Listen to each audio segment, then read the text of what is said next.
Okay, guys, we are live! So for those listening at home, welcome to the Dungeon Musings YouTube channel. My name is Kevin Madison, and I'm going to be your friendly cult master, cult leader today. We were going to be playing our Warhammer Fantasy 4th edition game today. Unfortunately, due to tech issues, we couldn't, we lost a player to the internet void. And we have been talking about this game over the last couple of months on and off. And so the game that we're going to be playing today is Kult Divinity Lost. I got my little Mormon, or what do you call it, Gideon Bible version. This is what the I gotta get that print version is like. Kult is it's my favorite horror RPG right now. Not for necessarily for the content, because I find some of the content to be a little too extreme for my tastes, but the experience of play at the table is just unlike any other RPG that I run, and it's So it was fresh in my mind from talking about it recently. We were talking about it quite a bit last night, and Carl had mentioned as well. Carl played in our previous campaign with this.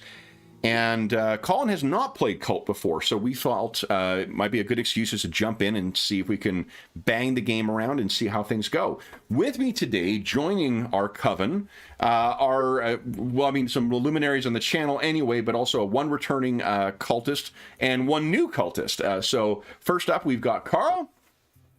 Hello, I'm Carl. I'm playing Marcus Boyd, who is an occultist, and he's a theologian, a fringe populist writer. You know, the kind of person that writes books that the Hyborian Age was real, that aliens created the pyramids, that kind of guy. Mohenjo-Daro also populated by aliens, that type of stuff. Exactly, you're right. You nailed it first time. And joining him is Colin, aka Spike Pit. Hello, I will be playing Nick Curtis. He is a YouTube detective, whatever that is. And I will be doing my best to portray this character. And nice. I feel I'm getting typecast. Oh, you're not Marcus. What characters? Here we go. Got that. Okay. All right. Curtis, yeah. Oh, he's Marcus. Yeah, no, that's right. Okay, good. Okay. All right, so guys, there's a couple of ways that Kult differs. We talked about this beforehand, but you guys have both played Powered by the Apocalypse games before, so you'll be familiar with the idea of moves. I have two handouts in here that have all the moves that you can do in this game, right there and right there. As with other kind of story game type things, the way we move through the story in this and through the fiction is by you guys undertaking moves. I have, as the cultist or the cult leader, I have ways. That's not what it's called in the game. I think it's funny. Yep. It's a cult with a K, though. It's not C. Exactly. It's cult with a KM. That's my initials too, though. So KM the KM.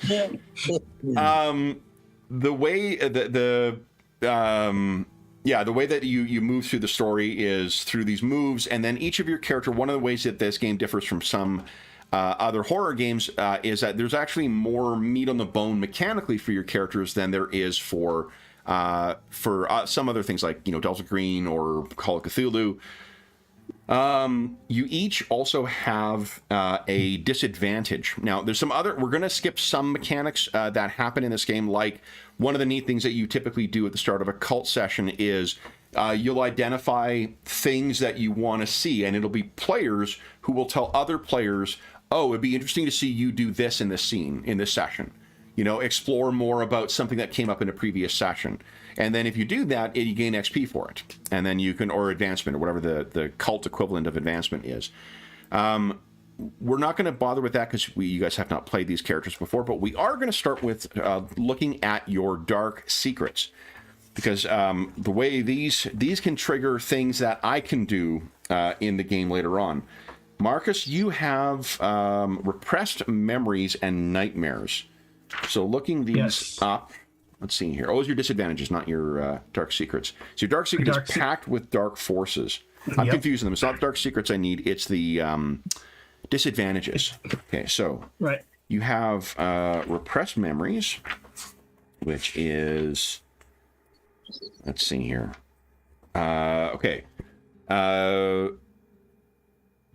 would you roll a 2d10, not exploding, and no modifiers? Okay.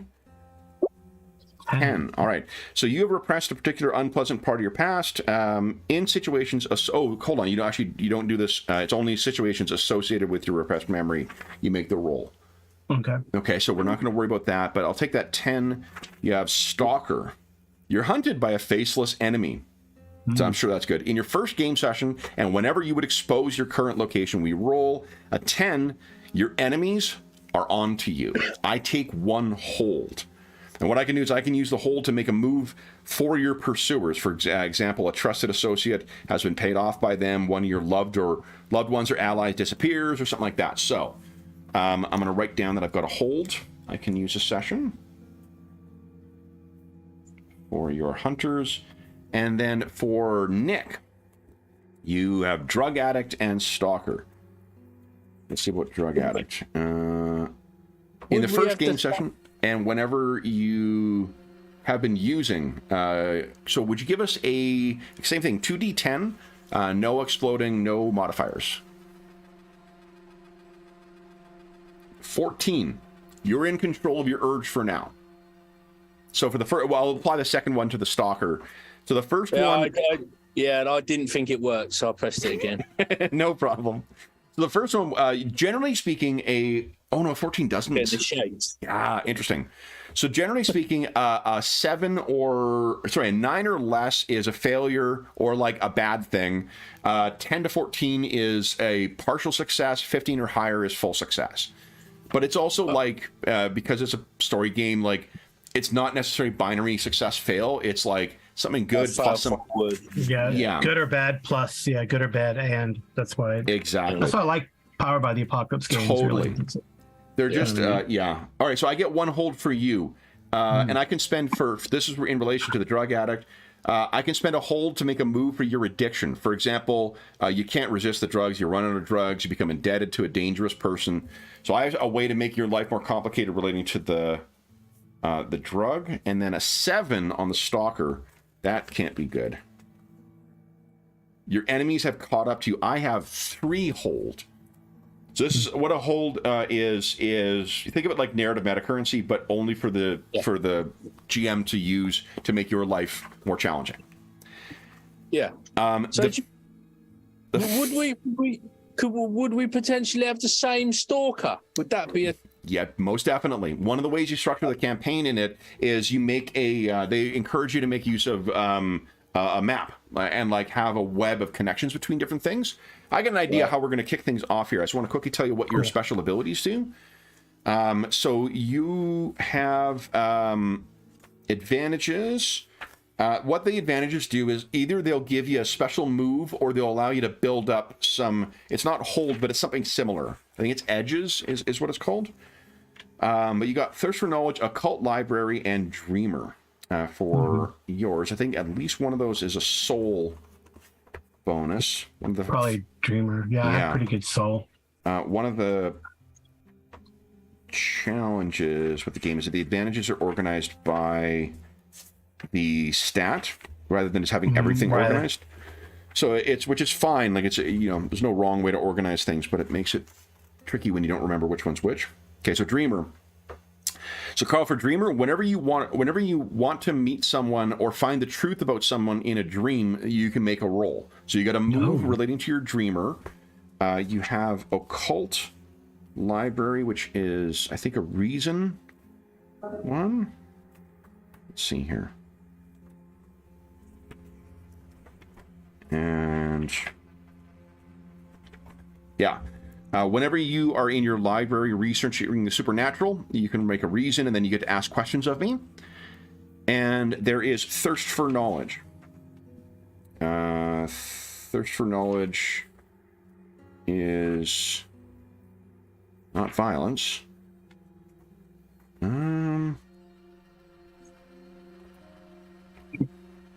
I wonder when that is. I would have thought reason. Yeah, reason or willpower are my 2 other high stats. Okay, so maybe it's will. Let's take a look here.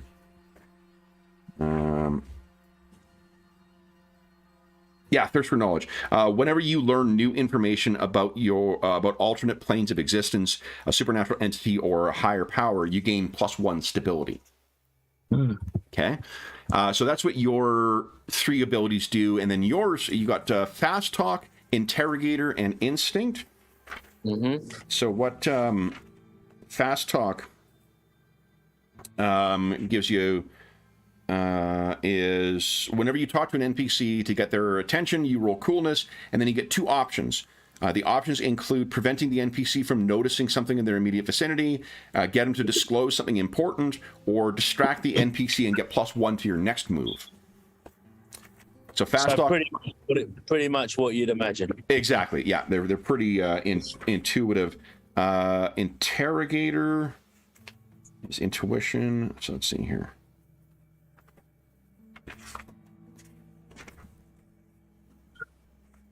Where are you? Here we go. Interrogator is whenever you read a person, which is one of the standard moves, you may always ask, "Are you lying?" This doesn't count towards the number of questions that you're allowed to ask normally. So you're almost like you got a good sense of when people are bullshitting or lying. And then instinct. Instinct is perception. So that would be,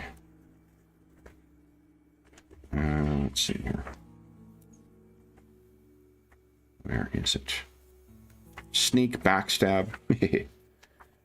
One of the neat things about it is there's a huge list of these different advantages, and this is one of the ways that your characters differ. So you got these neat little custom moves you can do, and they can go from like, combat related stuff to more cerebral stuff to supernatural. Okay, instinct. Here we go. Whenever you observe a situation and act on the GM's answers, take +1 to your actions instead of +2. Reverse, +2 instead of +1. Right. Yep. Okay. Then, guys, all right, so let's jump in. So, where we're going to start is with both of you waking up. And Marcus, what I want you to describe for us is what you think your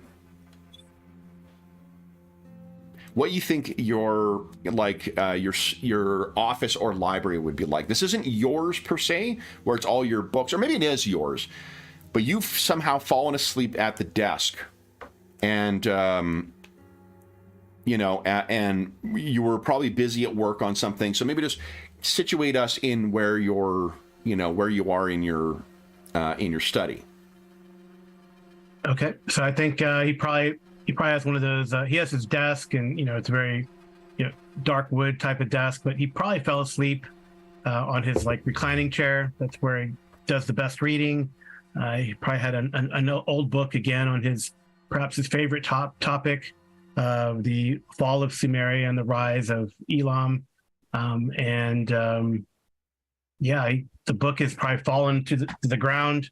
This latest book that on quote unquote real history, but I know it's not real history. Yeah, and he's fallen asleep there. The light's probably still on, like one of those lamps that come over.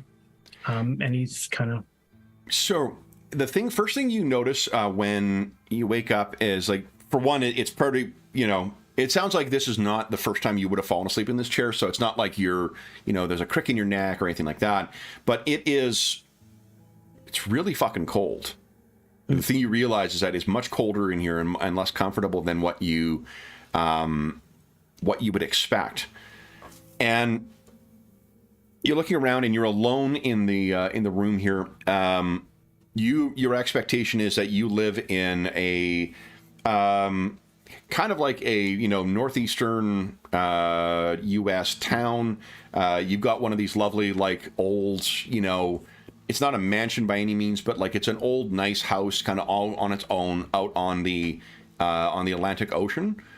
And it's a place where you've managed to you've got your writing place in here. but it's really fucking cold, which means either like the coal burner has gone, or the whatever the central heat's gone open, or someone has left a window open, because it can get chilly at night in here. Do you think that your study would have a view of or like a window outside, or is this upstairs where the curtains are drawn, or? No, it probably has it's probably like in the studies, like a bedroom in the corner that he's set up, and it probably has a view of the ocean, and then a view of, whatever is, to the, I guess if the ocean is to the east, then whatever is north, right? Yeah. So you get up, and you can, if you look over, you can picture, you look behind, and the curtains have been drawn on your on the ocean. I'm picturing you've got like not quite blackout curtains, but something like that, where it can really get all the light out when you need to be working indoors. But what you can see is even those heavy curtains are still kind of going back and forth, and you can hear the sound of the surf coming through from outside as well. You're, I imagine, not typically one who leaves the window open because of the moisture and potentially damaging your. So, like, who the fuck? Yeah, open the window. Yeah, and you go over and you push the things open. Two things become apparent. One, someone has left the window open, and I'm picturing is it right to think that it's like one of those like sliding old windows where yeah. So the window has been left way open, and it's very cold outside and damp as well. There's in fact, like there's a sheen on the inside of the curtains even. But what's more troubling is that in place of the view that you would expect outside, there's thick, choking white fog.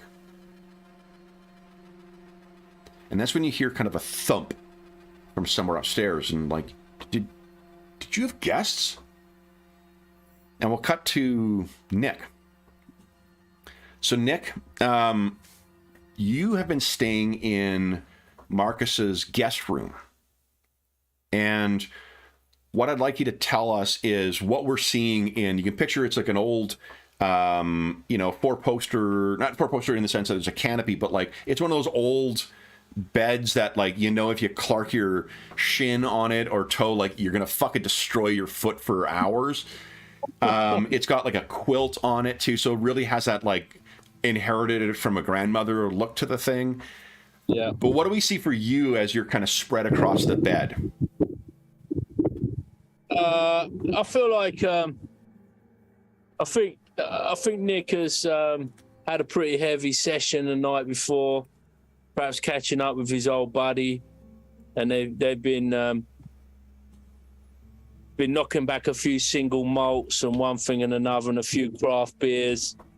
So he's feeling a bit worse for wear. He's still got his clothes on from the night before. He's like his Hawaiian shirt and whatnot. And so I'm going to use my hold for this. A couple things I'm gonna fill in. Are you in your clothes still? Are you in the bed? Are you on the bed? He's on it. He's like half on it, kind of hanging over to one side. Yeah. Still got his clothes on, like all dribble with his face mashed up, and he's like dribbled all over his pillow, and he's kind of hanging out of it. Okay, so here's what I'm gonna use the hold to do a move on you.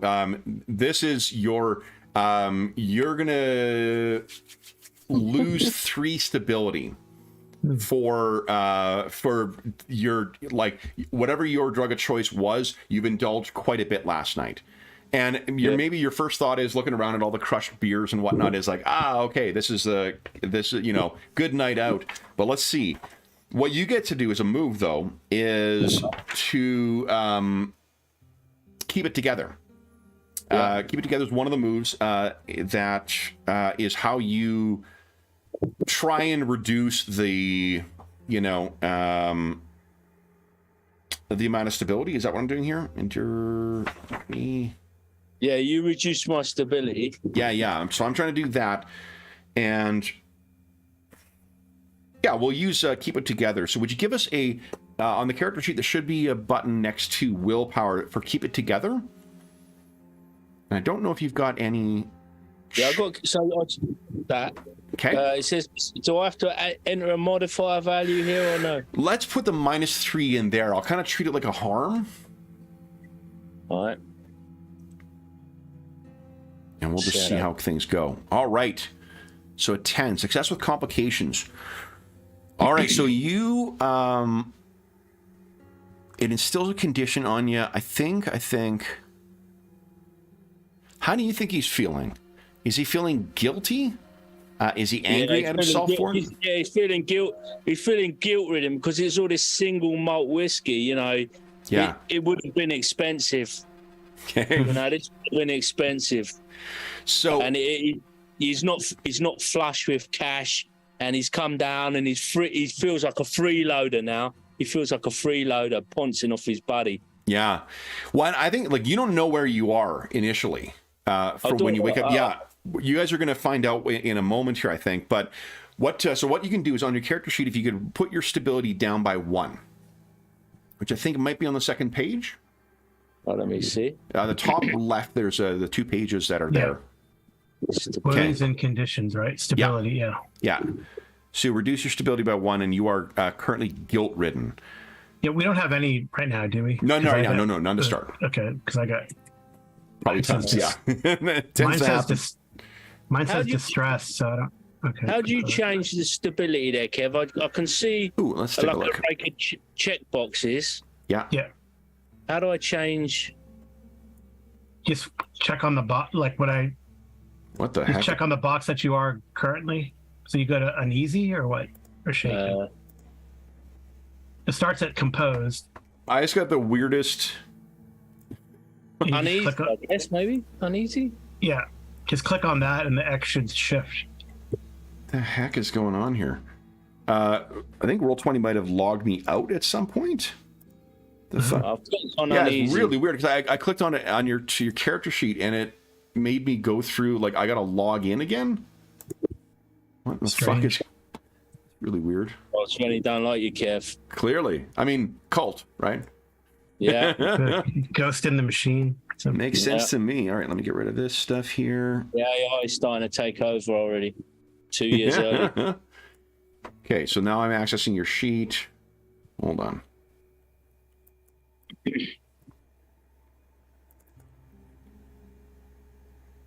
Maybe I'm unfocused. What is going on here? Let me try it again. There we go. Okay, third time lucky. All right, so page 2, if you just click the... Oh, that's not your wounds. Down to uneasy. You've done it perfectly. All right. Okay. And it's not to your... It's only to your disadvantages. When we're rolling your disadvantages, that's when your stability plays in, not to your normal rolls, normal moves. Okay, so you've woken up, and a couple things you notice. For one, you see that empty bottle, and maybe there's some crushed lagers and bottles around, and you're feeling clearly it's not the first time you've been on a bender, so you're not physically feeling it, but yeah, there's the guilt of setting in. The other thing you see is that your laptop is open and dead. You clearly had it open at one point, sitting somewhere on the bed. It's very cold in here as well. You don't know where am I? How did I get here? And you can see that there is strewn on the next to your bed. There's a bunch of paper, and the kind of the odd texture you get when you use a ballpoint pen and just like scribble stuff out on a paper. Mm-hmm. That's what's happened. It's pages from your notebook that have been torn out, and there's shit that's scribbled out completely on them. So you're freezing cold, or not freezing cold, but like you're very, very cold. The window seems to be, the curtains that are there are drawn, but they're moving in the way that tells you that the window open. What would you like to do? I'm gonna drag up the duvet or whatever. I'm gonna just drag it around my shoulders, and seeing my laptop open, my first concern is that I've uploaded some dubious content to my YouTube account. Yeah. So I want to go and log in and go to my creator page and see what's going on in case I've dropped a clanger somehow. Yeah. So let's do this. Let's it sounds to me like you're trying to observe a situation. Yeah. Okay, so why don't you give us a observe a situation move? I don't think you've got anything that modifies that? Apart from I think you've got that one ability to ask another. That's for reading a person, whether they're lying or not, right? Yeah. Okay, so go ahead. Instinct. Yeah, and there'll be no modifiers to this. Right. Okay. Ooh, Fantastic. yeah. Wow. Okay, so you can bank these. I wanted to get this out here so you've got these questions. You can ask me about this stuff as we go through the scene. You go up and you realize that the laptop is dead. Like, you hit the power button a couple of times, it's just not coming up. And you're a little bit of a look around the room. You see there's actually a lot of paper that seems to have been scribbled out. Like, what were you doing last night? Your bag is sprawled out on in the corner of this room. Maybe you're in a B&B right now. But you're able to grab the power cord, and you see there is a power thing. You plug it in, plug into the laptop. Light's not coming on. What the fuck is going on here? Your phone is probably in here, though. Maybe that's got power still. Yeah. I grab out my phone, get onto that. Okay. See what's going on with my so you phone. get to that. At this point, he's panicking a little bit, thinking, Yeah. I'm going to lose subscribers. And so you get it on, and you can see there's the little, like, the flashing kind of whatever, brand of phone you think you have got. It's the flashing, like, charge now kind of thing. But you're able to quickly get in. You get into the what do you call it? YouTube Studio thing. Yeah. You see that there is a video that has been loaded from last night. Oh, no. But it's set as private. So only way people can access that is if you've sent them, if they've got the URL for it. And the thumbnail for it, it looks like it's a ceiling. And if you look up, it's the kind of like white spackle with the with the big the big wooden beam above it. It looks like you may have set it down and it was looking at that ceiling. So you don't know what the video is. The video is only about 2.5 minutes long, and you have no recollection of having recorded this. So I need to find a way to charge my phone. I feel like I'm gonna get this. I don't know. Would I have my? I don't know. Nah, screw it. I'll throw the duvet off. I get my phone. I stuff it in my trouser pocket, and I'm heading for the door. Find out where the hell I am and see if I can borrow a charger off of so let's do this. Reception or as whatever. you toss the duvet, it hits the Scotch bottle, which kind of like falls on the side of the nightstand, rolls and falls and hits the wooden floor. And now we'll bring both in. So Marcus, you just heard this thump from upstairs, and you're trying to remember, like, do you guess? It's not unusual for you to have guests come by, but you live here alone for sure. Yeah. So fortunately, the thing didn't break. We'll assume that Nick is getting his, you're getting yourself together. You're grabbing your phone to try and figure out what's going on. Marcus, what are you doing? So I think the first thing he wants to do is close that window. All these expensive books. Yeah, you're able to close it. And then he kind of hears that noise, and he's like, "Hello, who's there?" And with little, wavering in his voice. Do I have a fireplace? Do you think you wouldn't hear him? Probably, right? Probably, yeah. Yeah. So he's gonna grab a poker from the next to the fireplace. Sure. And I think you hear. Because you're right. He doesn't know, right? He doesn't know. He doesn't know he's. No. And I think that with the with this type of old place, there's probably that like that ductwork that carries sounds quite easily. Yeah. So Nick, you got your trousers on, you got your phone in the thing. It's damp and cold in here, and you hear kind of a man's voice from below, a little wavering, saying hello. And I look around. Hello. Yeah. And I go over to the door, open up the door, look out onto the landing or wherever I am. Yeah. I'm following the voice. So I don't think that, Marcus, you at this point recognize the man's voice that you're hearing. Ditto for you, Nick. You don't know who it is you're hearing. Yeah, so I assume it's upstairs, so he's gonna walk towards where the stairs would go up. Yeah, and I think you guys He's still got a poker in his hand, you know? Yeah.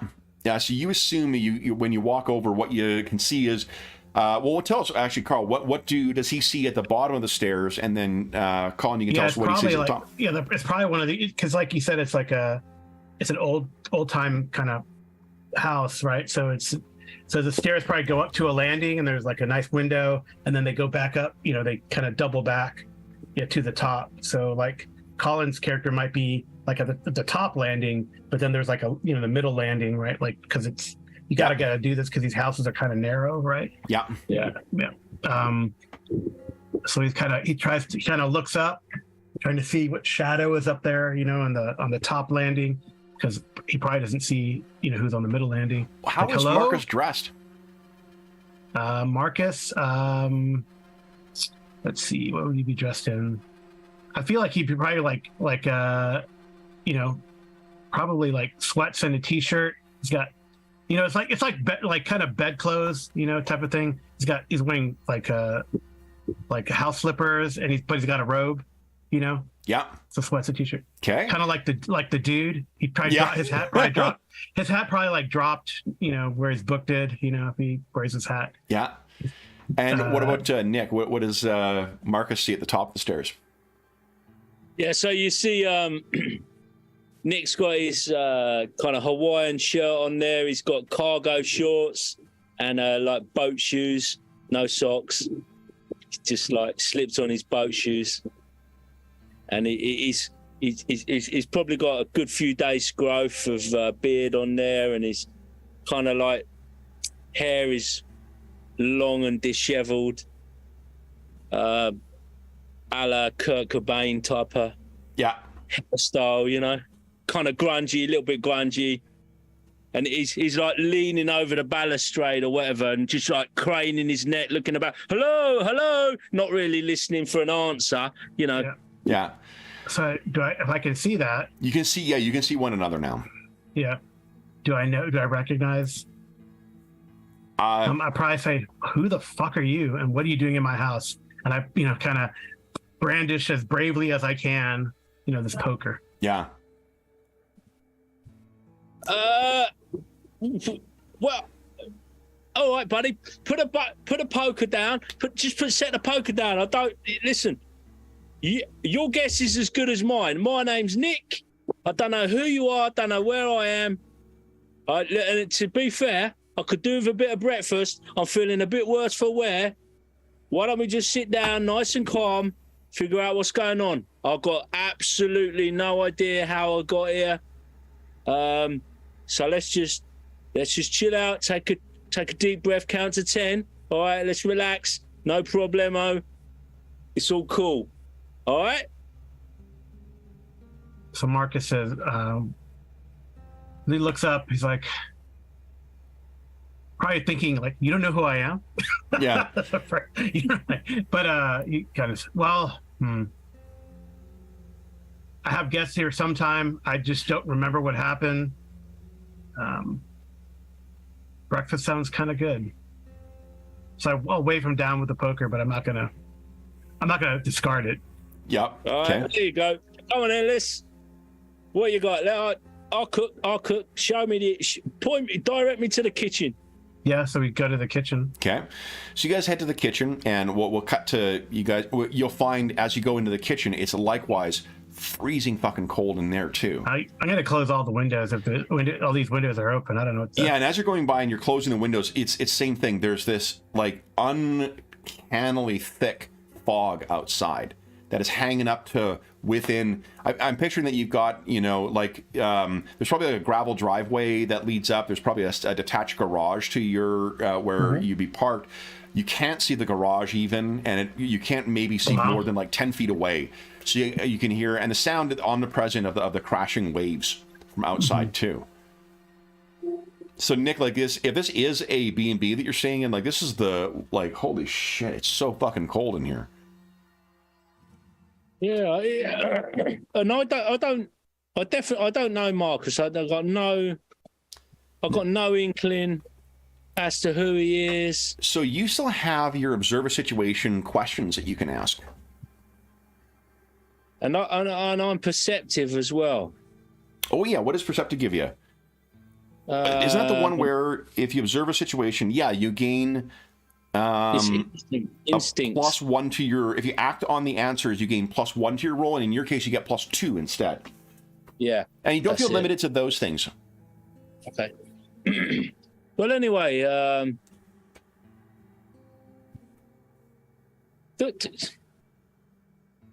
do I get any sense whatsoever as to how I'm really concentrating as he's shutting them windows whilst he's not looking at me. Yeah.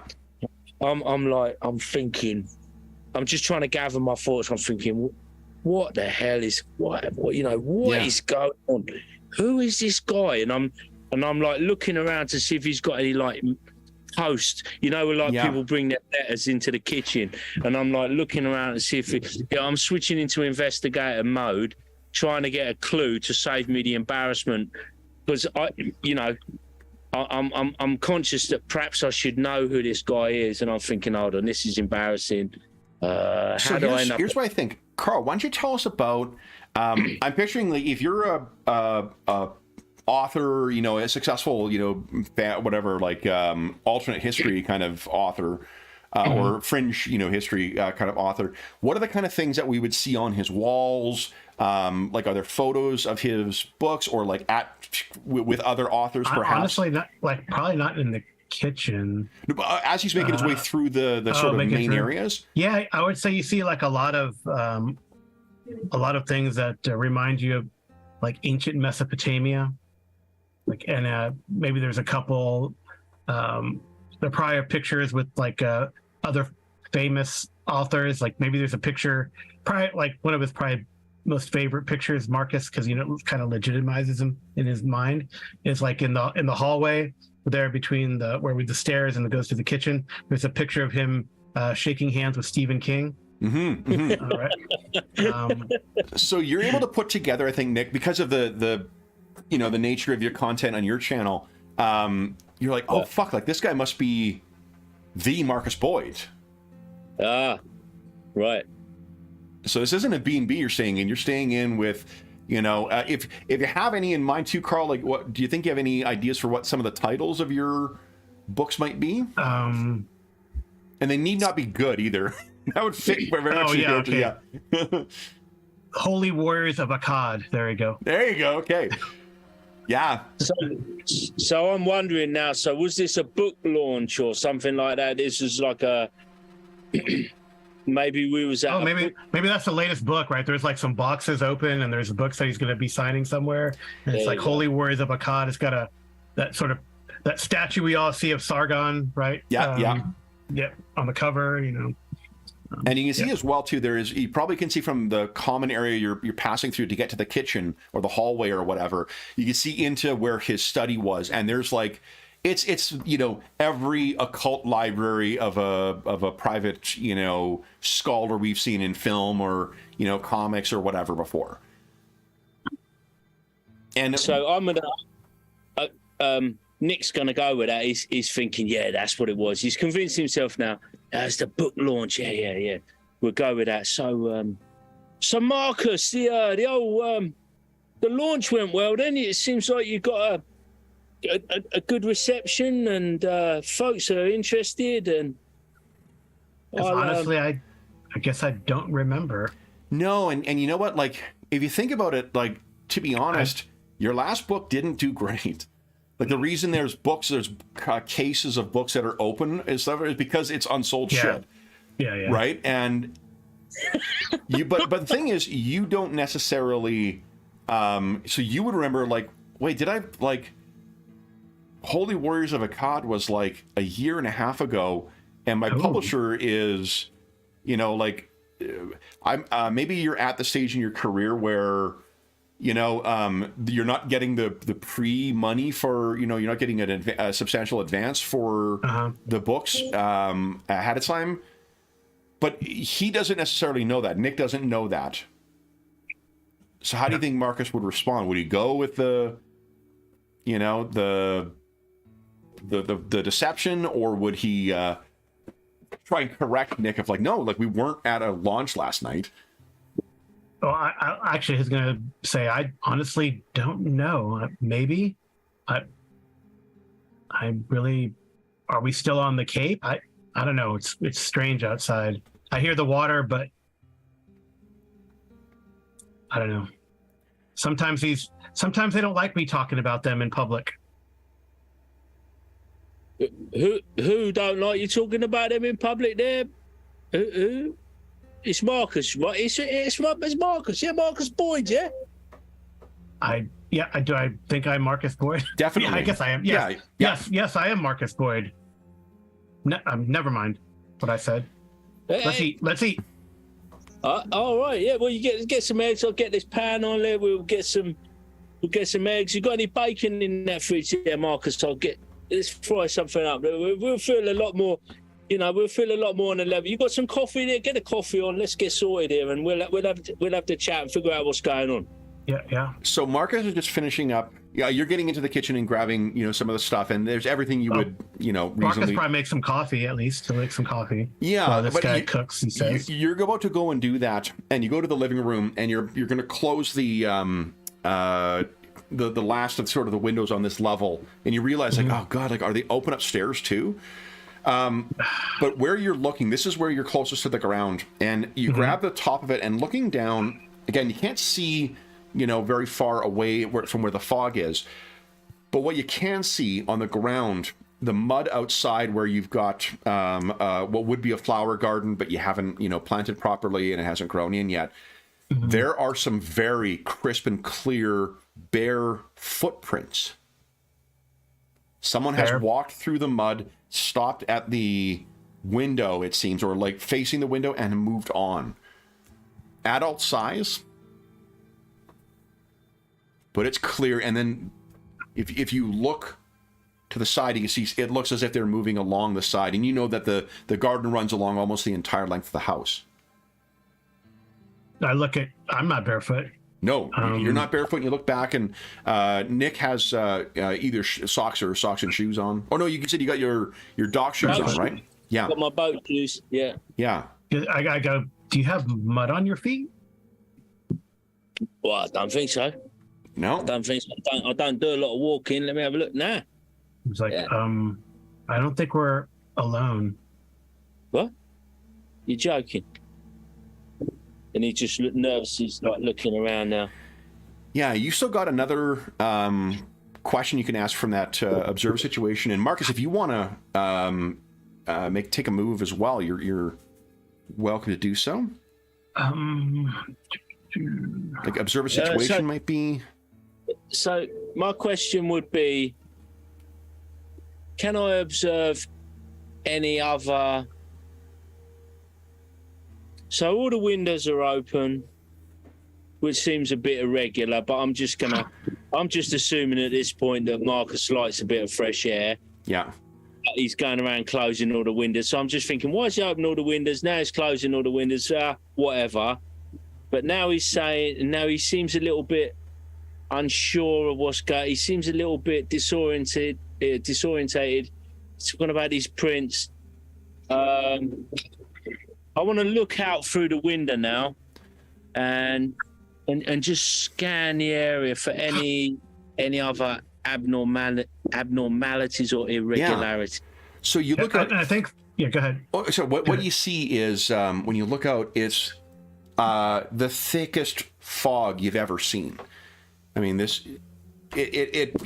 are certain places that just have fogs like that. So maybe that, and you heard the water out there, so it could just be like fog coming in from the ocean or a great lake maybe.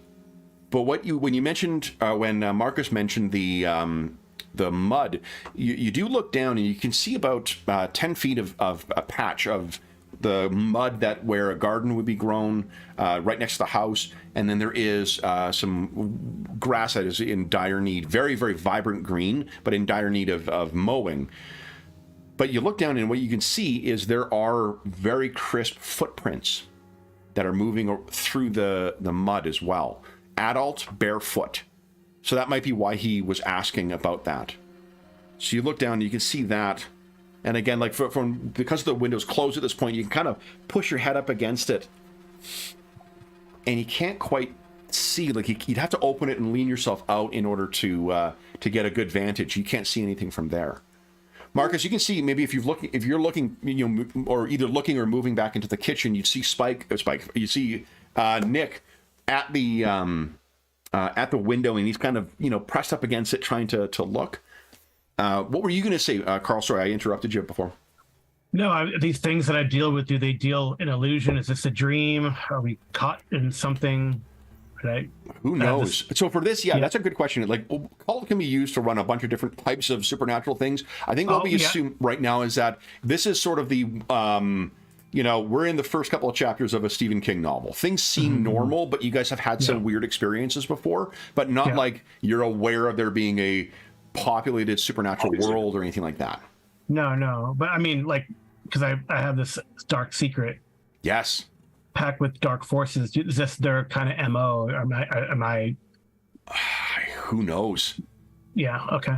I'm just wondering. This is and I mean, I was thinking see-through illusion, but does he worry that this is the pack being like? Is there a death that's being called in that he worries about, or? Yeah, maybe they're coming to collect. You know, these agencies.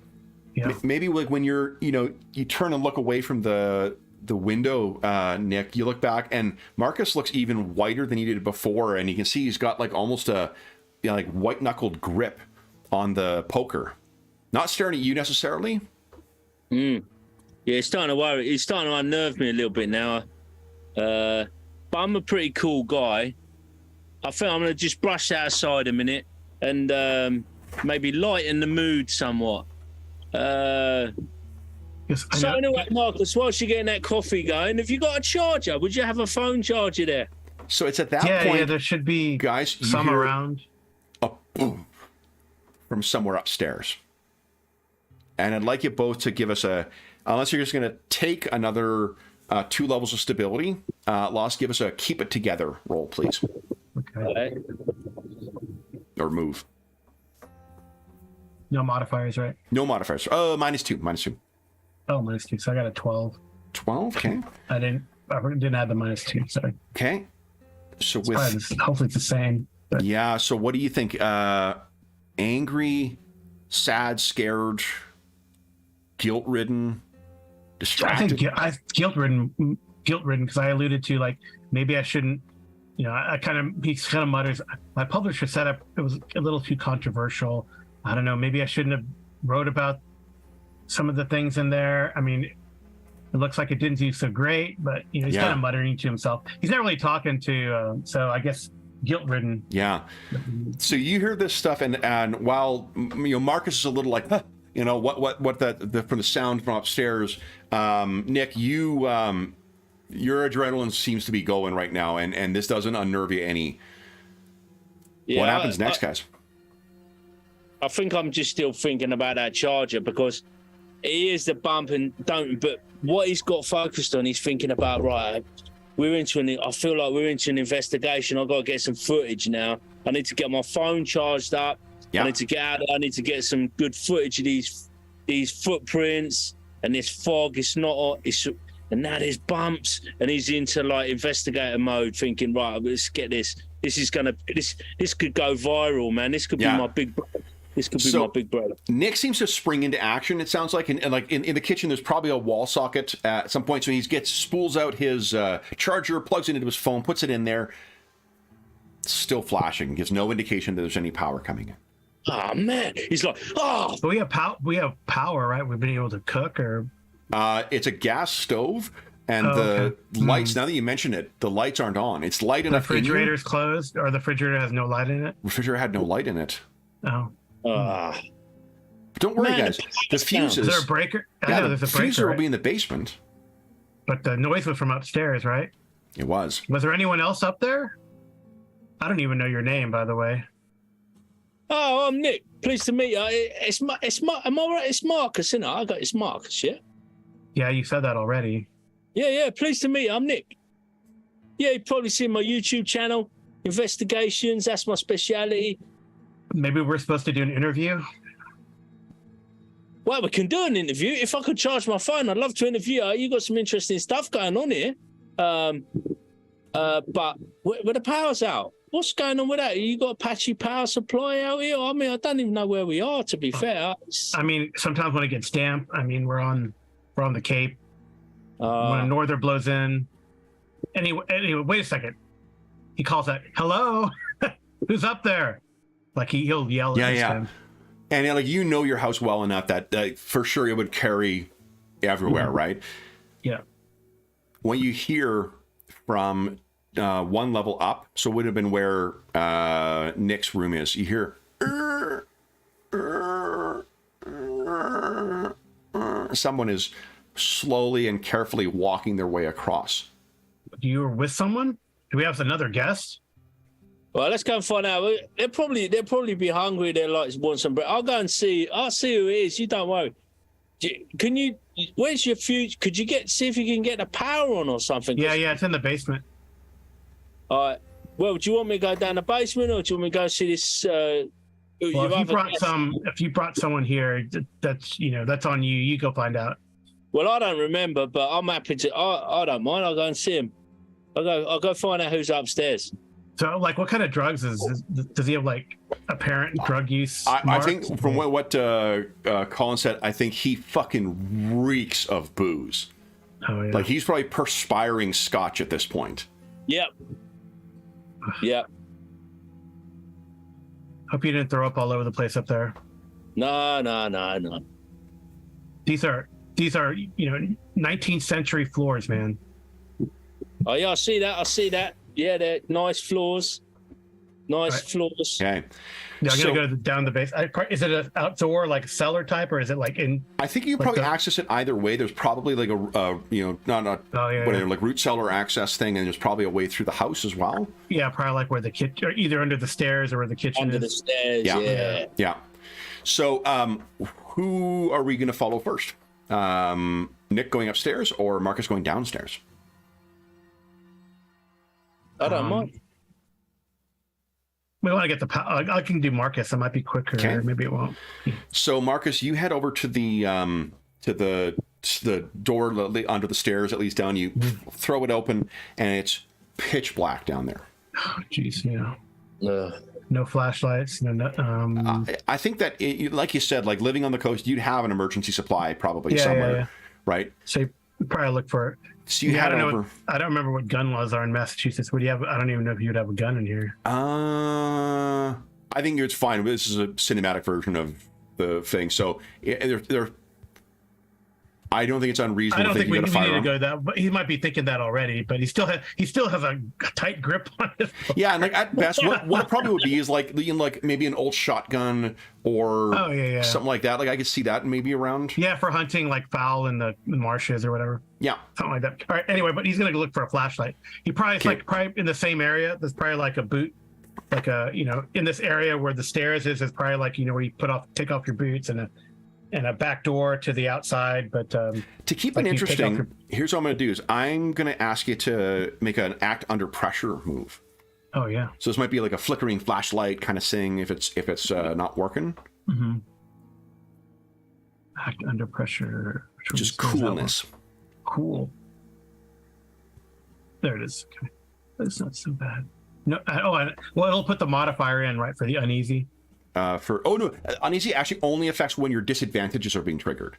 Okay. Yeah, it doesn't affect your moves. No modifier then. No modifier. Nice. Ooh. Yeah. You there's one thing that you're thankful for. You got a whole new pack of batteries. Yeah. Into the thing. You got your flashlight. So you make your way over and flash down, and it's it's the kind of cellar in an old house that we've seen in 1,000 things. Creaky, every one of those stairs. There's no back into the stairs. Probably like it's still got some of a dirt floor. He's trying to work on it, to slowly work on it. To some of it's cemented, some of it's not. Still got some dirt floor down there. Definitely. Okay. So tell us what do we see as Marcus is going to make his way down those stairs? Well, he's got a flashlight in one hand and the poker in the other. And he's going to kind of make his way towards where the breaker is. He's still a little nervous. He's probably like, would he say something like that? Because he goes, everyone thinks it's, he's probably muttering to himself or trying to reassure himself. Everyone thinks it's fiction anyway, right? It's like fiction. It's not really real. So don't be mad. And he's kind of also flashing to the corners, you know, in the shadows, making sure. And it's got that like old basement. There's tons of particulates that are hanging in the beam of the light as you're going down. Is he like one step at a time, cautiously going down? Is he racing down them? He's probably going down cautiously, honestly. And when he gets to the bottom, he makes sure he flashes under the stairs, in the corners, looking for something. Yeah. So you're getting down, and I think it probably opens up to the side quite soon. You've heard the tuk, tuk, tuk, tuk of Nick heading upstairs. We'll find out what happened to him in a moment. But he definitely is going to once he gets to the bottom of the stairs and nothing has happened, he's going to rush to the box. Well, that's the thing. You are about halfway down, and you're flashing, and what you're seeing is, you know, I imagine that. Well, you tell me. Do you think this is like, is it a house you inherited? Is it a house that you bought? Yeah, I think I feel like he bought it, and he's like trying to refurbish it. You know, got a good deal, the house on the beach. You know, great. So it's with access to the beach. You know, generations of crap that has accumulated down here, right? Yeah. Rows of these homemade wooden shells with strange shit like, you know, the like glass bottles of screws and whatnot that you would see down there, rusted children's toys, and you're making your way down. Something grabs your foot as you're partway down, and I need you to give us an avoid harm check because you're going to stumble and fall down the stairs. Okay. So this would be a reflexes check. Yeah. Oh, look at that! Wow. So Marcus, you stumble and fall down, but you do not injure yourself. Whatsoever? He'll probably will scream because that's and he stumbles and he kind of turns around and shows his light over there. Yeah, and you shine over. Sticks a poker. And what you see is a like unbelievably pale and pallid hand from the darkness underneath the stairs that goes back and retreats in.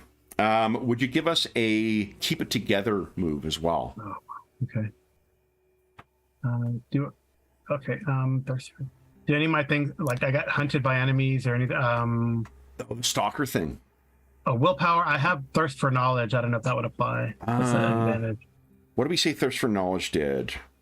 I had it here. Let's see here. I'm checking my... Thirst for knowledge. You gain stability when you learn about other dimensions. More about supernatural. Yeah. So not yet, but you will be gaining supernatural if you learn about whatever the fuck this is. Okay. All right. So here's my willpower. Ooh, lovely. Oof, okay. So what do you think? Are you angry? Are you sad? Are you scared? I think he's a little like freaked out. Okay. So lower your stability by one more.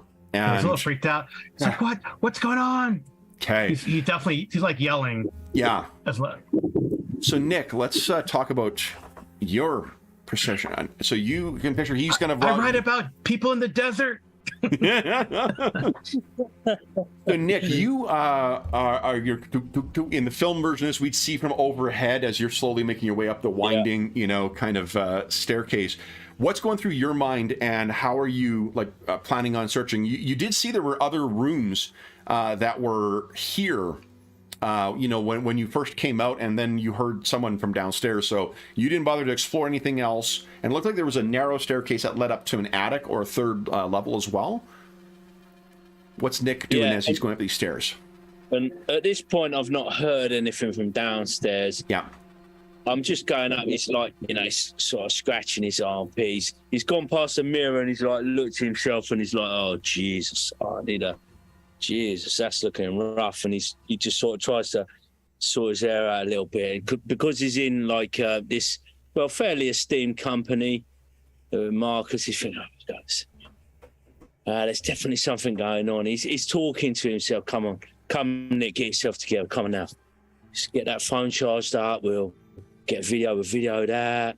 And let's find out what's going on upstairs. He's talking to himself and he heads on up. He's hello, anybody there? Come on. So you're at the last. You're sort of at the last bend and the last set of stairs, and you hear kind of a chunk one of those old doors close. And if you're looking out, you've got an angle. It looks like it's your room that the door just closed in. And you know, like when you're low on the angle, you can kind of see shadows moving. Yeah. It looks like something is moving from within your room. At this point,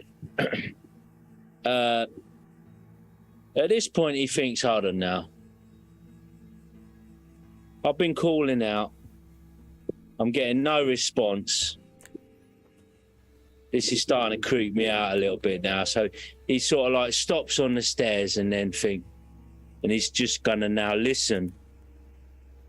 And he's just listening.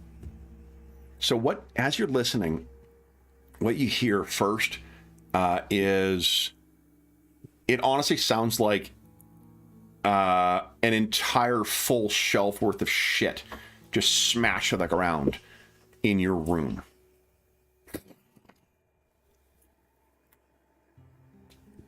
And that's when you notice there are, on the hard wooden floor leading into your room, muddy footprints. And that's when you hear the cry from down below. And I like, my head whips round like. And then you hear, as you look away, you can hear the sound of rushed bare footsteps from your level, and then the slam of another door. And you look back, the door to your room is now open, and it looks like someone has trashed your room altogether. And you can hear Marcus seems to be shouting from somewhere far down below. You can hear his voice carrying through the... Yeah, I glance at that trash room and I think, no, I'll get it out. And I'll leg it back down the stairs. I'm like, no. Why don't you give us a keep it together roll with -1. All right.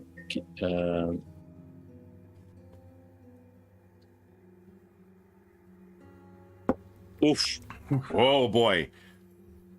I think this is just emotional trauma. Nothing in this situation seems to be, unless you can think there's an insight as to why this would be so traumatic for him.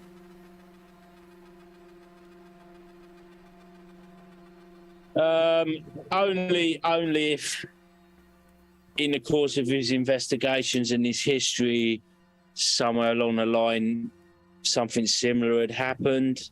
It's kind of like linking it to maybe he's come home one time and, you know, where he lived had been all turned over, and it's a little bit, maybe it's a bit too recent and a bit too soon, and he's like, no, I'm not dealing with that again. I'm not dealing with that. And he just dashes away downstairs.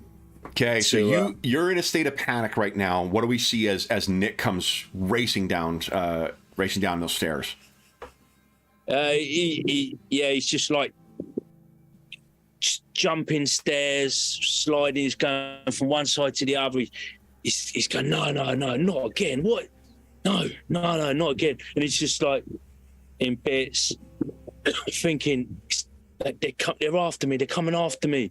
And maybe he's got some awareness of this stalker thing, and perhaps he's developing into a bit of a pattern, and he's getting all a little bit paranoid, and I knew I should have packed up the drinking, and saw that. So when you get down to the main floor, and you can see that the door to the basement is open, and Marcus, maybe like once you sort of recover yourself, you hear the sound as if like it's almost as if you'd hear Nick fall down the stairs, or you would think that was the case with how loud it is, until you hear him talking and, you know, muttering to himself from at the top of the stairs. Is that thing still there under the stairs? Gone. The hand has withdrawn back into the darkness, and when you shine in there, did nothing. Nothing. Oh, he's gonna back up and kind of.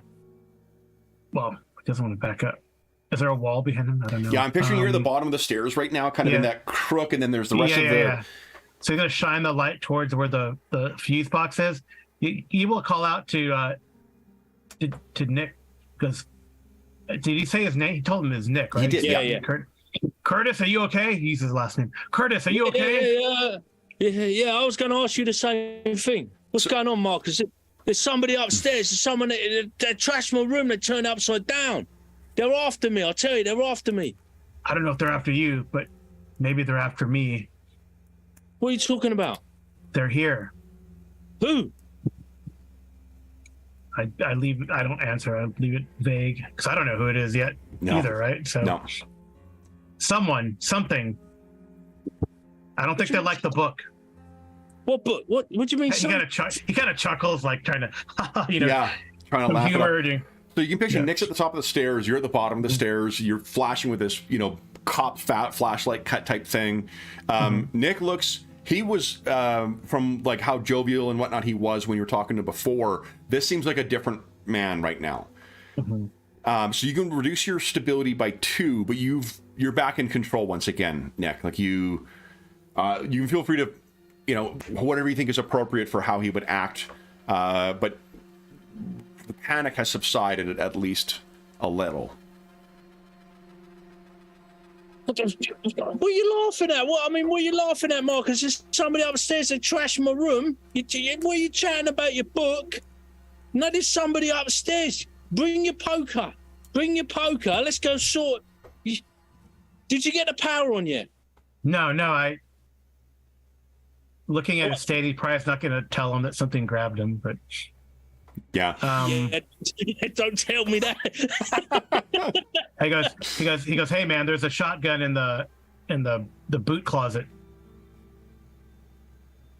All right. Where's the boot closet?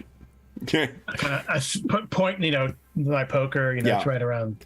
So Nick disappears from atop the stairs, and you go back and are flashing around.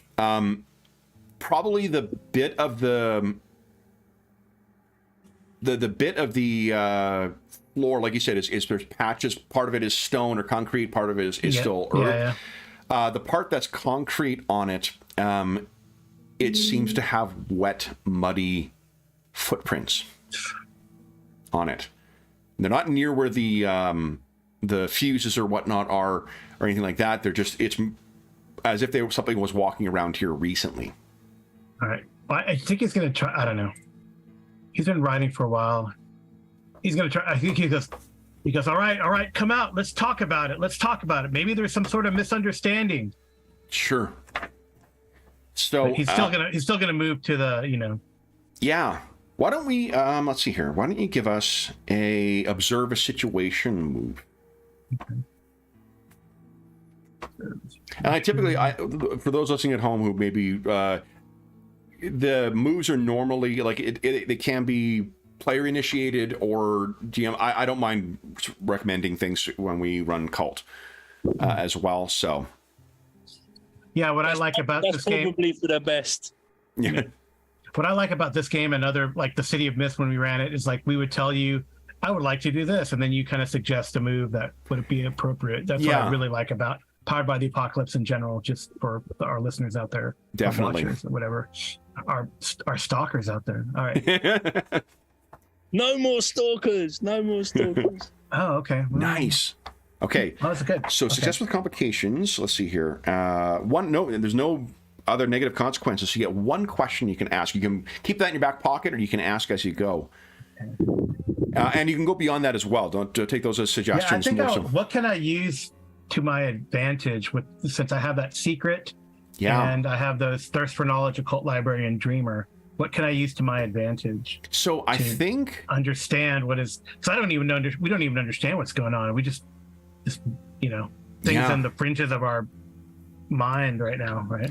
I think that you likely have, you don't wear it or carry it with you at all times because it's awkward, I imagine. But you probably have somewhere in your library a kind of a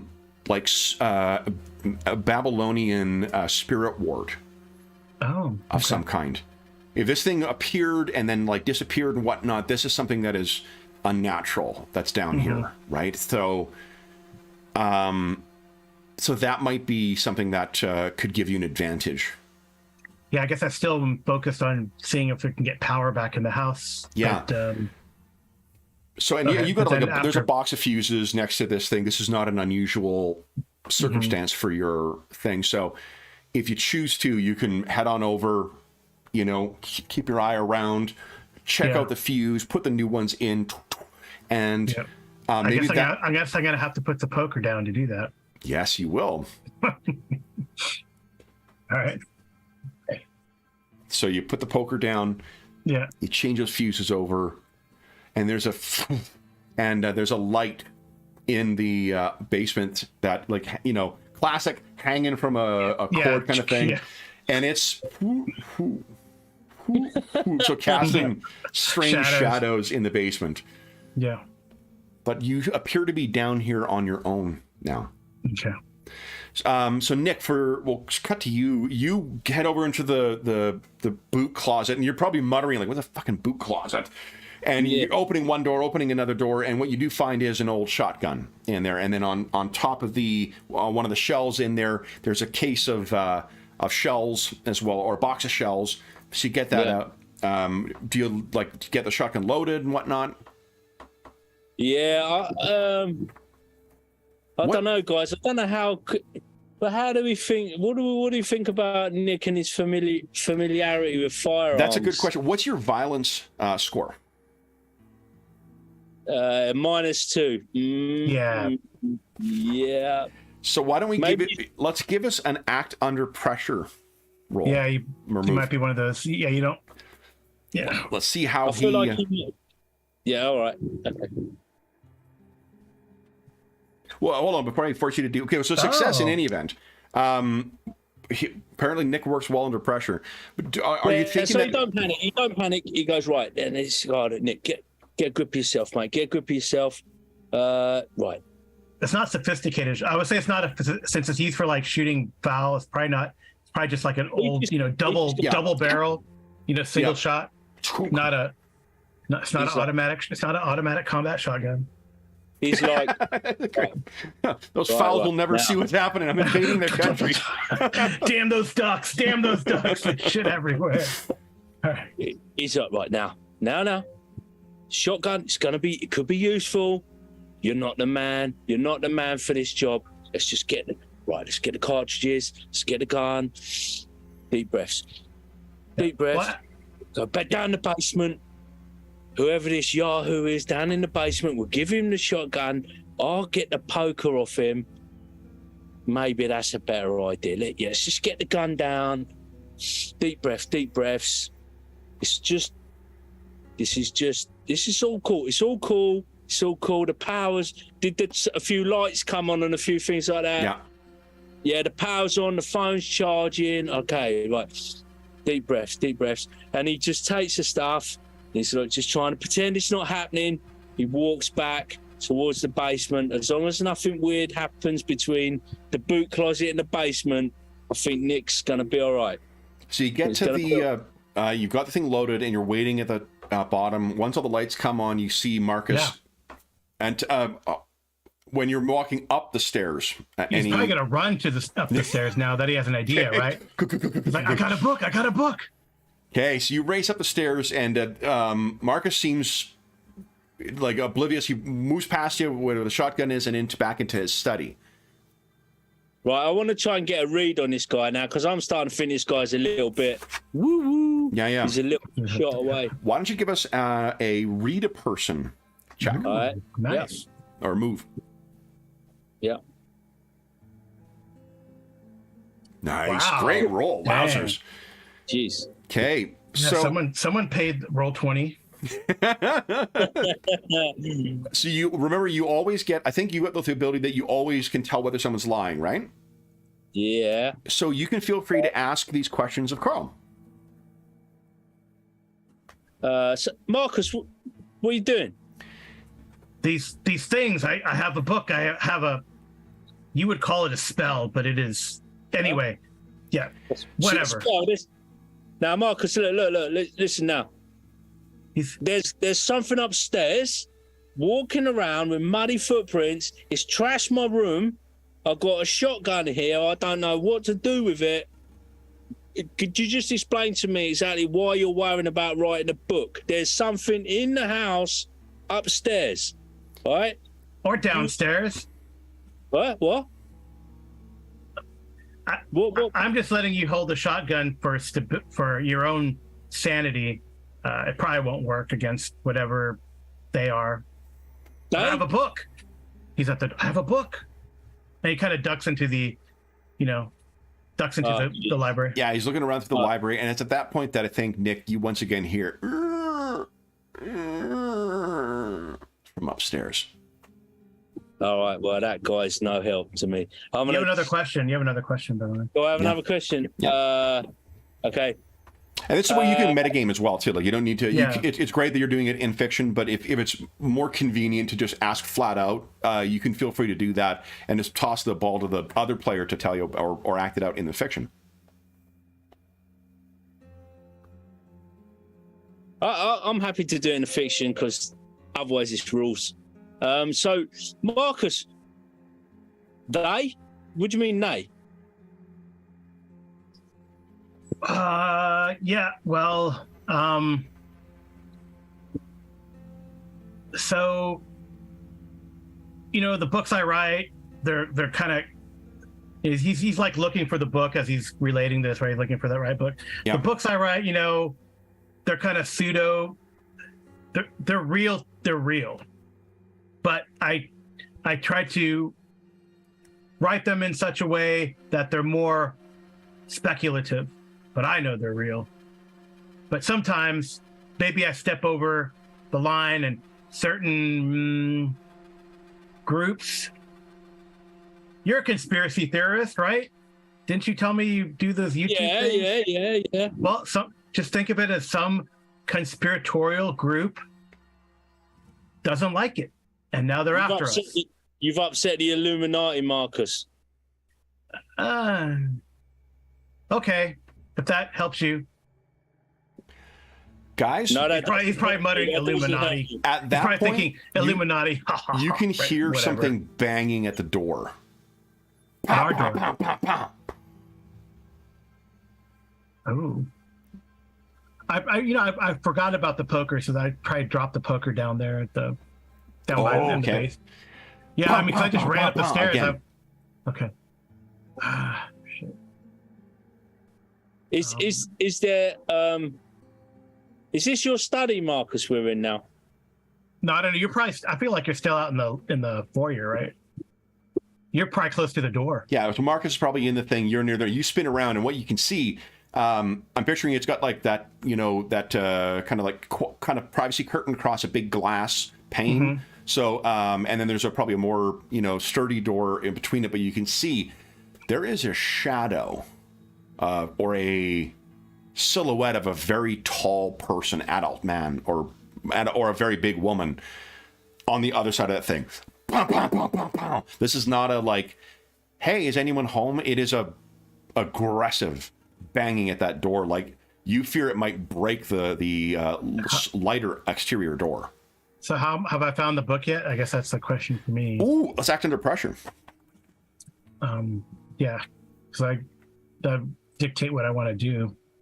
Act under pressure. Okay. Oh, does a cult library come into play here? Oh, good question. Let's see here.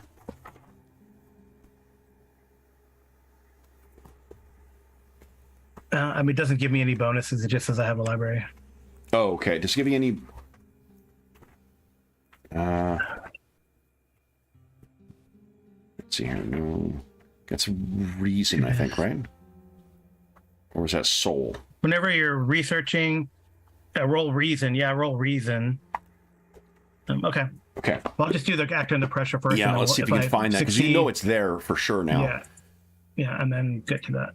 Oh, nice. Okay. So you find it, and I think it's like it's a cuneiform tablet that you've picture, and it's just something clumsy, so you wouldn't bring it around. Oh yeah, it's probably like in like a wooden, like it's like, it looks like a book, but it's more like a like a jewelry box, but Yeah, totally. So you find like, okay, and Nick, how are you feeling right now? Very on edge, very confused about what's going on. Nick is looking around. Excuse me. Furiously, looking for an escape route, somewhere to hide or something like that. Nick, the thing bangs again, and you can see it shifts something. There's something in its hand, or it's carrying something. Like it could be a gun, it could be like a bat, but there's definitely something that this thing has in its hand as it's banging away. Whoever that person is outside, they have something with them. You're likely like less than 12 feet away from the door right now. What do you do? I just want to. So, it's fight, flight, or freeze, right? Yeah. So, is there a place? Is there a place where? So what I want to do, what Nick's thinking is right. I want to secrete myself out of harm's way somewhere. Maybe if I'm real quiet and I get out of the way, this crazy ass book writer guy can sort this out. Yeah. Why don't you? That sounds to me like he seems like he knows what he's doing. Yeah. And there's these people or this stuff is after him. He seems to know what's going on. It's his house. It's nothing to do with me. Yeah. I need to extricate myself from this. Yeah, I think so. Act under pressure is a catch-all for a lot of different things, and I think that this one would be that. And I'll give you a +1 to it because of your perception. Yeah. So maybe not the first time that Nick has gone and like hidden himself in a cupboard or something like that. While to get some footage or whatever. Yeah. Okay. So why don't you give us an act under pressure at +1? Yeah. Remember, don't put the plus sign in, or it'll. Oh, jeez. Oh, that's probably because you put the plus sign in.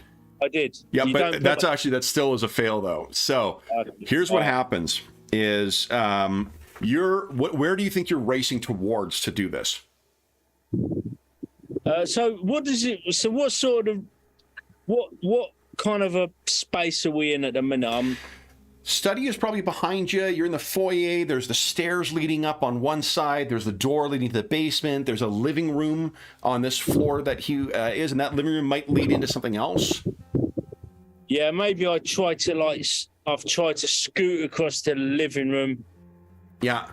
So try and hide behind the sofa. You do that, and you miss that there is a rug runner that's on the thing. You stumble, you fall.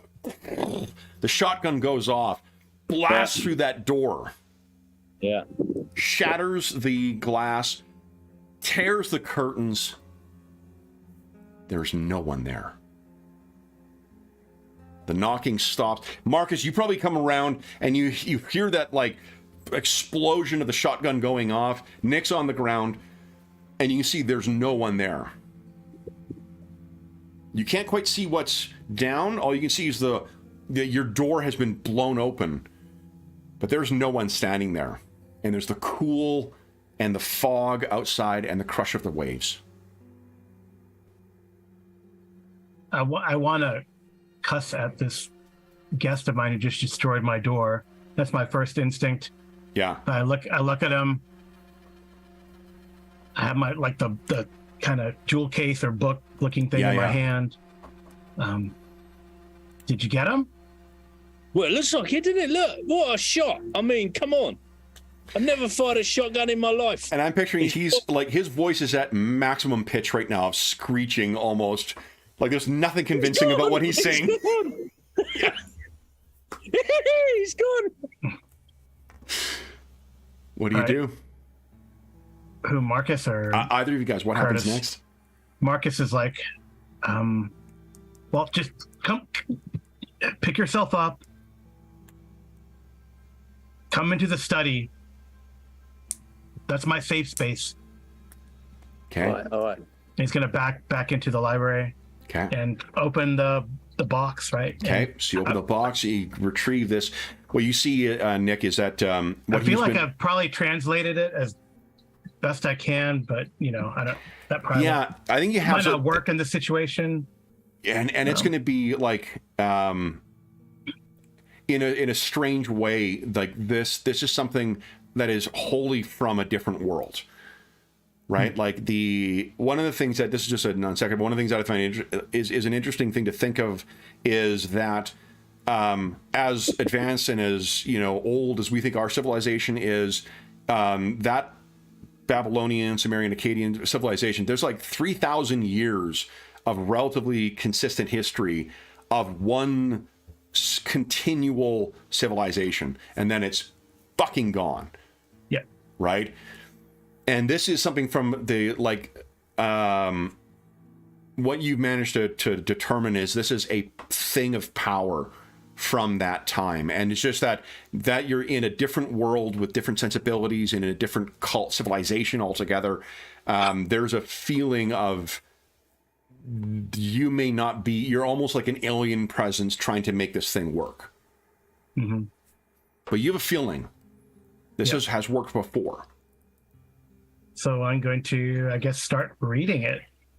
You got it. It's more like a talisman you can think of. Oh, it's not okay. that it's going to teach you anything more. It's just that if you have an advantage against these, whatever these spirits are here, or that you think they are, this is going to give you an advantage against them. Okay. So the front door is now blown open. Nick, what do? You were out last week. Saw you. You're on the ground. Right, I'm going to get up now. Yeah. Now the sort of like the clear and present danger seems to have passed. Do you want to double check that? Eh? Do you want to double check that at the door? No, I don't want to go over to the door. I'm happy here where I can't see any badness. Okay. And I'm going to assume that everything is fine. So as you're backing away, you can picture you got the view of the living room. You can hear on the porch outside. Oh, no. And there's a shadow that moves across the curtains in the living room, but you can't make out what it is. It's moving over to the side. All right. So like it would be outside. So like outside. Outside, kind of yes, definitely. Going around the building. Yeah. Okay. All right. I'm gonna turn around to Marcus now, and using my charisma or my, I don't know, my influence other type of thing. Yeah. Now, Marcus, I think it's about time that you leveled with me.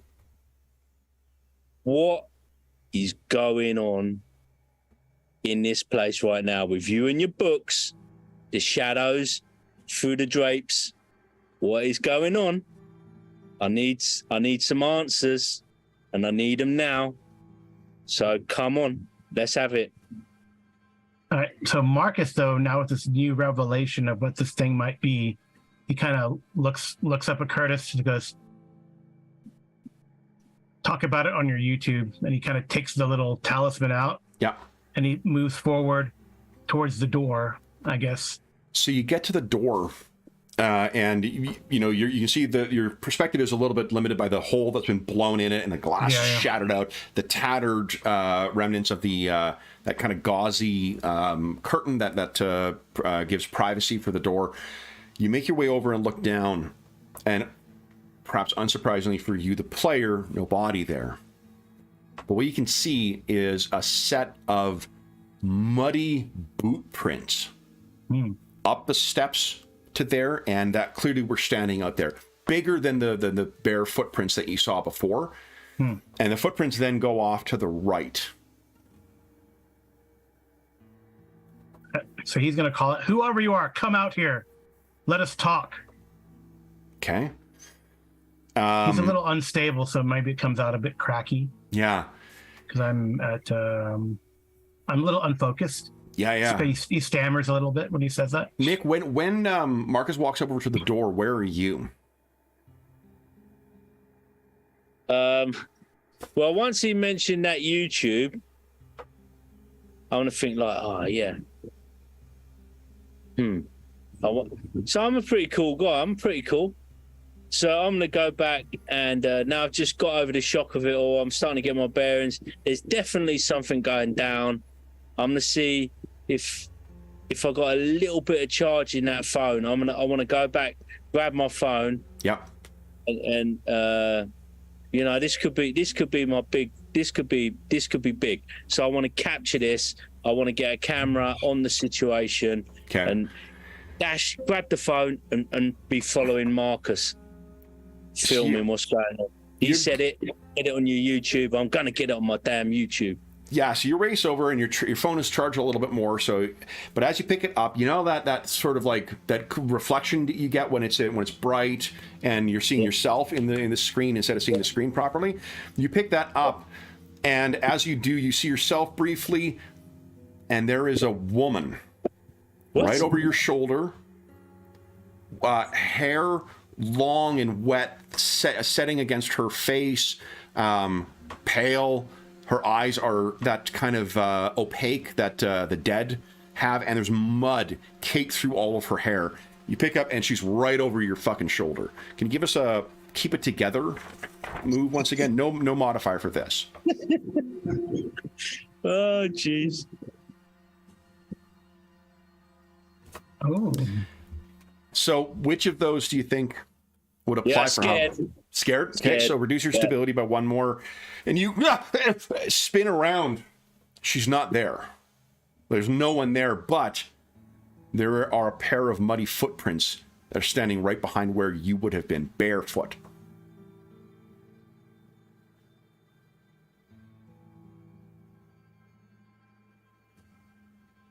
I'm just going to try and compose myself.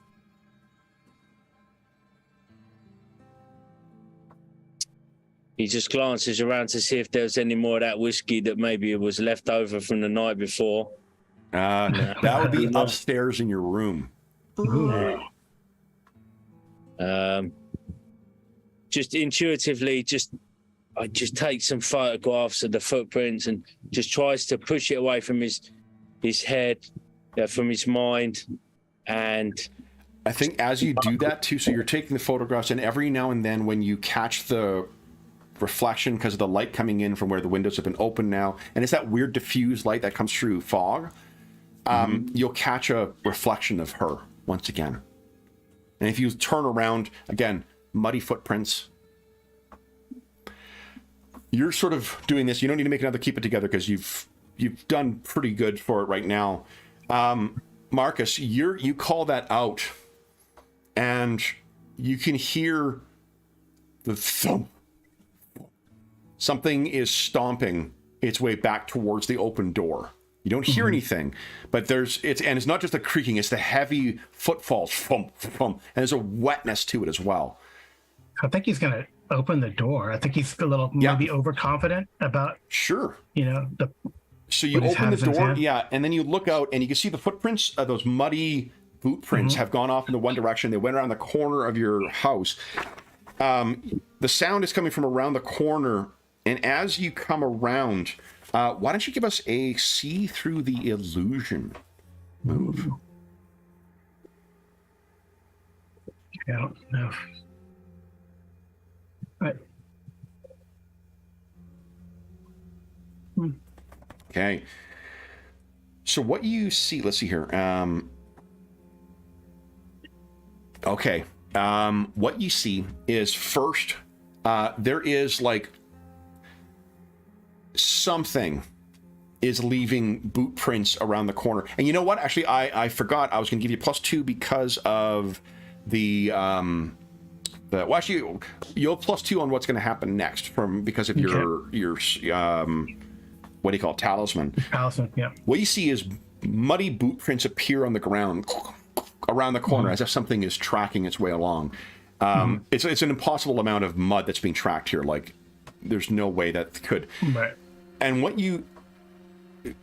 I don't know, like, it could be a trick in the fog. Maybe there's a drift of fog that goes across, and what you see is an adult man, grayed out and transparent, wearing a long rain slicker, and carrying in one hand a grip on it is a gun of some kind, and in the other there is a sheath that you keep a hunting knife in, but there's no knife in it. And he looks over at you. He's got that that ropey leanness that people who live in hard circumstances and work on farms or whatnot have. So he's active, whatnot. He's not like healthy by any means, but it looks fucking tough. close cropped hair. You'd guess his age at probably late 40s, early 50s. But he looks at you, and you'd be hard pressed to think of a time when someone hated you as much as the look you're getting from him. And without a move, he kind of lowers the gun, this spectral gun, and there's an explosion. Would you give us a avoid harm, and you're going to get a +2 to this. Remember, don't put the 2+ in. Just put a 2. Yeah. From your talisman. Ooh. So you stagger back away from this thing, and your talisman doesn't... I think what it is just you're going to go down 1 more in your stability. You're just freaked out by this. There's no harm, and you're kind of stagger back, and that's when you realize that Nick, would he hear anything? Would Marcus hear anything from what you're doing? I don't think so, because I've just had my phone out and I'm just mumbling, and I don't think so. So you're taking all these photographs, and then I think you're stumbling to like get to the gallery. Maybe you're like, you want to see what's showed up on it, and you realize when you do that you've got like a bunch of different apps that are open, and one of them includes your browser, and when you hit on that, something comes up, and you tell me if it rings a bell, but it looks like it is a summary of it's a guy named David Leeds that it references. And David Leeds was apparently a serial killer in the 1950s. He was known as the Massachusetts Hunter. But he died probably 50, 70 years ago at this point. And it's trying to remember, how much does Nick remember about his cases that he's investigating? I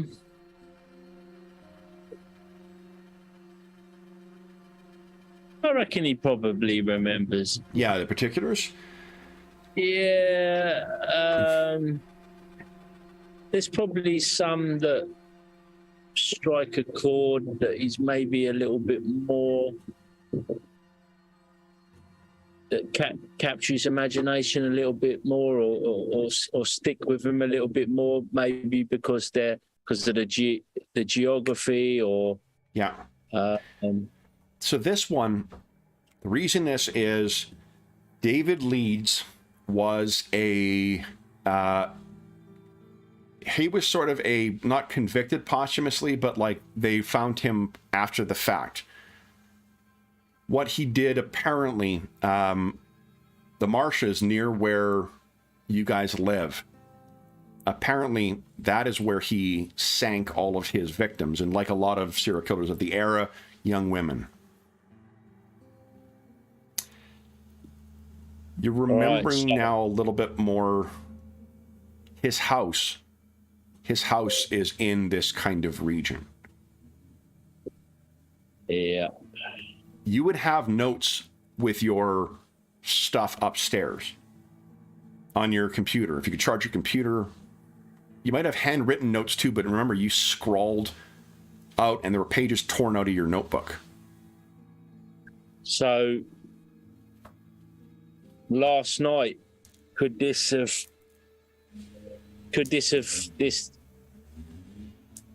link, could this have come to me last night, and I was delving through my notes and scribbling stuff out and putting this theory together, and then in my stupor I'd kind of forgotten it, and now looking on my phone, this has come up because that was what I was doing last night. You know, you've got that video that you never looked at. I'm like my fingers hovering over the play button. Do I want to know? Yeah, damn it, I'll push it. You hit it, and you can see from the beginning, it's it's clearly something where you're holding up the camera to yourself, and you've never obviously seen yourself drunk, but you're fucking hammered, like barely intelligible. You also seem really fucking upset. And what you are gibbering about is that you shouldn't have gone, we shouldn't have gone there, we shouldn't have taken it. It was just, what was I, And one of the things that you often do, on the channel is you're trying to find, like, if you can find artifacts of the crimes, right, of the haunted places, that's always something that's going to add a little extra, a little something special, That so it doesn't surprise you that you're talking about things about David Leeds, and you get to a point where you're still gibbering about this stuff and weeping and just drunk and kind of sloppy, and what you hold up is a hunting knife.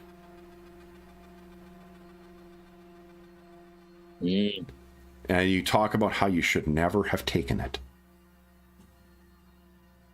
And I think, guys, that's where we have to end our session. We're out of time. So that is Carl's played Kult before, but that's a little taste for you, Colin, of what Kult is like, and yeah. That's cool. I'm glad you do it. I love this game. I absolutely love running it. It's so much fun to, it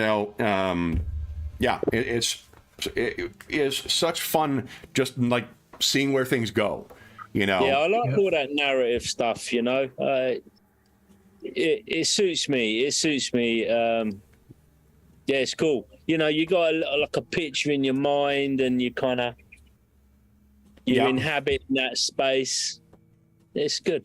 It's got a different way, like there's definitely, and like the willingness to go with what like I obviously didn't have anything written for this going in, but it's fun just kind of being like live to where the players are interested in and what they've done and whatnot, and then figuring out how you want to get to what you want to make a story out of what you're doing. It's great. Really, unlike the play of this game is I find it just always interesting and always fun. Yeah, it's fun to jump into the character, and you realize how self-centered Boyd is, because it's totally not about him, right? Yeah. Realize. Yeah. So for those listening at home, we'll be thank you so much for joining us for our impromptu Kult session. We hope that you enjoyed seeing the meeting our two paranormal investigators. So we'll be, as is always the case, if you have any comments, questions, or concerns regarding the session. Again, we're playing, this is Helmgast Studio, and also published by Modifius, Kult, Divinity Lost. As is always the case, if you have any comments, questions, or concerns regarding the session, the game, or whatever, don't hesitate to leave a comment in the comment section down below, and I'll endeavor to reply in a timely fashion. There's also a link down below to the Dungeon Musings Discord server, and I don't think we've got a Kult channel, but we've got a channel dedicated to assorted games, so you are more than welcome to join us over there. Tons of other channels dedicated to a bunch of other stuff as well. There's a great community that's built up over there of friendly and knowledgeable and helpful people, so you are more than welcome to join us. We'll be back in the old world in 2 weeks' time to, I think, probably conclude our rough night at the Three Feathers. But this was a shit ton of fun. Thanks for being willing to jump into the game, guys, and for doing such a great job of bringing these characters to life. This really feels like we did a lot in the 2 hours. So yeah. There is also a link down below to our friends at Noble Knight Games. Noble Knight Games is the preeminent retailer of hard-to-find and out-of-print RPGs in North America. Not only do they have an unmatched or a terrific selection of new role-playing games, board games, and card games, they have an unmatched selection of hard-to-find and out-of-print RPGs. If they do not have in stock what you're looking for, you can often put it on a want list, and they will send you an email when it comes in. And when you go to checkout, enter the code SPRINGMUSER, all caps, all one word, and you'll save yourself 10% on the purchase. You'll also, if you're listening to this after July 1st, 2023, then come back to one of our more recent videos. You'll get the more updated discount code.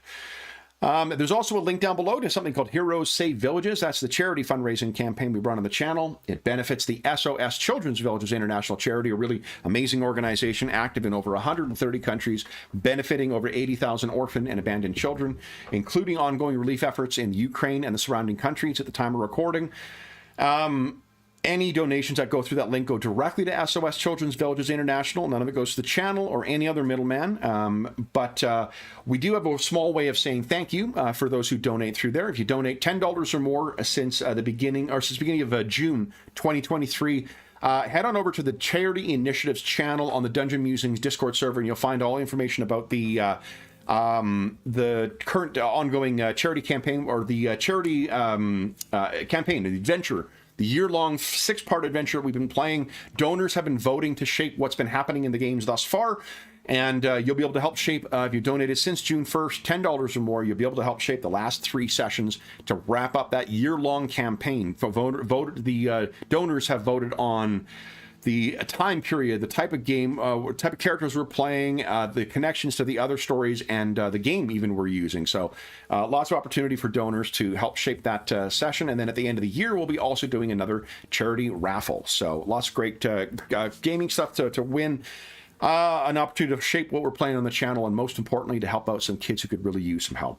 Last thing I will say is a huge thank you to our stalwart cultists from today.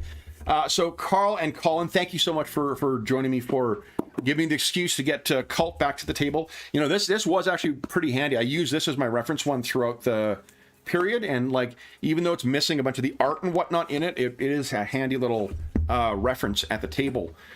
So then, for those listening at home, once again, thank you so much for joining us. We'll be back in the old world in 2 weeks' time. But until then, we hope that we gave you a couple of hours, take your mind off the troubles of our world, and think about the troubles that our stalwart cultists here are finding in their strange, seaside home. And until we see you again, stay safe, stay healthy, and happy gaming. So